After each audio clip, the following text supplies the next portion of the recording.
আসসালামু আলাইকুম, কেমন আছেন সবাই? আজ তৈরি করে দেখাবো সিম আলু দিয়ে এই রান্নাটা। তো আপনারা যদি এইভাবে একবার রান্না করে খান, আমার মনে হয় বারবার খেতে চাইবেন। এটা এতটা মজাদার হয়। তো চলুন শুরু করি মূল ভিডিওটা।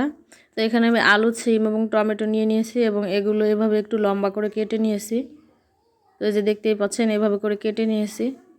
তো কেটে ধুয়ে নিয়েছি। এখন একটা কড়াই নিয়ে নিয়েছি এবং আমি দিয়ে দিলাম। তো এভাবে করে সবগুলো আমি দিয়ে দিলাম। দেখুন আমি এখন মশলা দিয়ে দিব। এটা আমি আজ হাতে মেখে রান্না করব। তো এখানে কাঁচামরিচ এবং পেঁয়াজ কুচি দিয়ে দিলাম। ঝালটা আপনাদের স্বাদ মতো দিয়ে দেবেন, যে যেমনটা ঝাল খান। হলুদের গুঁড়ি, লবণ দিয়ে দিলাম স্বাদ মতো। এখানে আদা এবং রসুন একসঙ্গে বাটা, এটা দিয়ে দিলাম 1 চা চামচ একটু উঁচু করে। তেল দিয়ে দিলাম 1/4 কাপ, মেজারমেন্ট কাপের 1/4 কাপ পরিমাণ তেল দিয়ে দিলাম। এই রান্নাটা একটু তেল বেশি করে ইউজ করতে হবে, এতে করে স্বাদ বেশি হবে। 1 চিমটি মরিচের গুঁড়ি, ওইটা দিয়ে দিলাম। দিয়ে আমি ভালোভাবে মেখে নেব। এই রান্নাটা আমি হাতে মেখে করছি, এতে এর স্বাদটা আরও বেশি বেড়ে যাবে। তো যে দেখুন মেখে নেওয়া হয়ে গেছে। এখন আমি পানি অ্যাড করে দেব।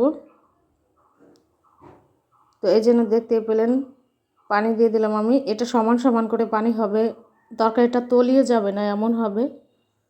ঢাকনা দিয়ে ঢেকে দিলাম। আমি অপেক্ষা করব বলক আসার জন্য। দেখুন বলক চলে এসেছে।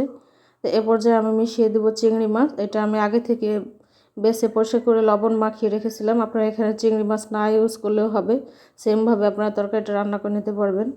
এভাবে করে নেড়ে চেড়ে আবারও ঢাকনা দিয়ে ঢেকে রান্না করে নেব 4 থেকে 5 মিনিটের মতো। আর আসুন আমরা যারা মুসলিম এই ব্যস্ততার মাঝেও 5 ওয়াক্ত নামাজ আদায় করে নেই, কারণ চলে যেতে হবে দুনিয়া ছেড়ে। আর দেখুন এই যে আমি 5 মিনিট রান্না করার পর তরকারিটা এমন হয়ে গেছে।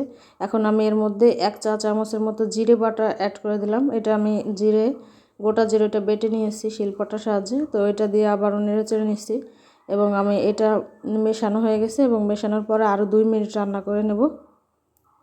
তো দেখুন 2 মিনিট পরে এই যে ফাইনালি তরকারিটা হয়ে গেছে, তেলটাও ভেসে আসছে।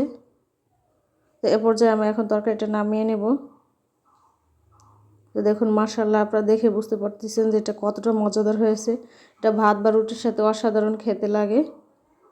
তো কেমন লাগলো ভিডিও অবশ্যই কমেন্ট করে জানাবেন। যদি একটু ভালো লাগে, উপকারে লাগে, অবশ্যই আমার চ্যানেল সাবস্ক্রাইব করবেন। আজকের ভিডিও এই পর্যন্তই। আল্লাহ হাফেজ।